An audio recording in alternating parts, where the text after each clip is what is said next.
In the air, it's a chance and long on and taken. আগের ম্যাচে তাও একটা উইকেট পেয়েছিলেন। সাকিব আল হাসান পাকিস্তান সুপার লিগের দ্বিতীয় কোয়ালিফায়ারে ব্যাটে বলে ছিলেন পুরোপুরি ফ্লপ। তবে তার বাজে রাতে আলো কেড়ে নিয়েছেন তারই স্বদেশী রিশাদ হোসেন। তুলে নিলেন 3 উইকেট, আর তাতেই ইসলামাবাদ ইউনাইটেডকে উড়িয়ে দিয়েছে লাহোর কালান্দার্স। 95 রানের বিশাল এক জয় নিয়ে পা রেখেছে ফাইনালে। বিস্তারিত নিয়ে আপনাদের সাথে আছি আমি শামিমা সুলতানা। টস জিতে ব্যাট করতে নেমে লাহোর পায় বড় পুঁজি। মোহাম্মদ নাইম ঠিক 200 স্ট্রাইক রেটে করেন 50। এরপর কুশল পেরেরা 35 বলে 61 রানের ইনিংস দলটাকে বড় স্কোরের দিশা দেয়। শেষ দিকে ভানুকা রাজাপাকসের 13 বলে 22 আর আসিফ আলীর 7 বলে 15 রানের ইনিংস ভর করে দলটাকে 8 উইকেট খুইয়ে পেয়ে যায় 202 রানের বিশাল এক পুঁজি। সাকিবকে যে দলটা স্রেফ একজন বোলার হিসাবেই খেলাচ্ছে তা বোঝা গেল এই অলরাউন্ডারের ব্যাটিং পজিশন থেকে।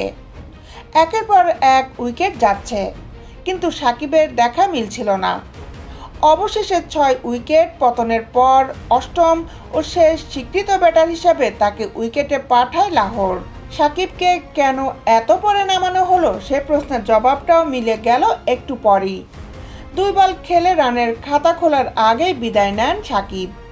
লাহোরের হয়ে এর আগে যখন ব্যাট করতে নেমেছিলেন গ্রুপ পর্বের ম্যাচে পেশোয়ার জালমির বিপক্ষে, সে ম্যাচেও রানের খাতাটা খুলতে পারেননি বাংলাদেশি এই সাবেক অলরাউন্ডার।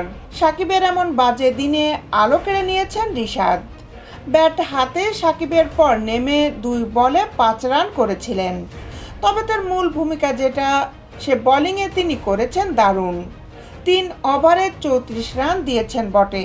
রিশাদের এই 3 উইকেটের সঙ্গে শাহিন আর সালমানও 3টি করে উইকেট নিয়েছেন। তবে সবচেয়ে সফল বোলার ছিলেন শাহিন। 1 মেইডেন সহ 3.1 ওভার থেকে রান দিয়েছেন মোটে 3টি। ইসলামাবাদ সে চাপটায় আর সামলাতে পারেনি, হুড়মুড়িয়ে ভেঙে পড়েছে। 15.1 ওভারে 107 রান তুলে অল আউট হয়েছে। আর তাতেই আরও একবার ফাইনালে উঠে গেছে লাহোর কালান্দার্স। রবিবার কোয়েটা গ্ল্যাডিয়েটর্সের বিপক্ষে মাঠে নামবে শাহিন আফ্রিদির দল।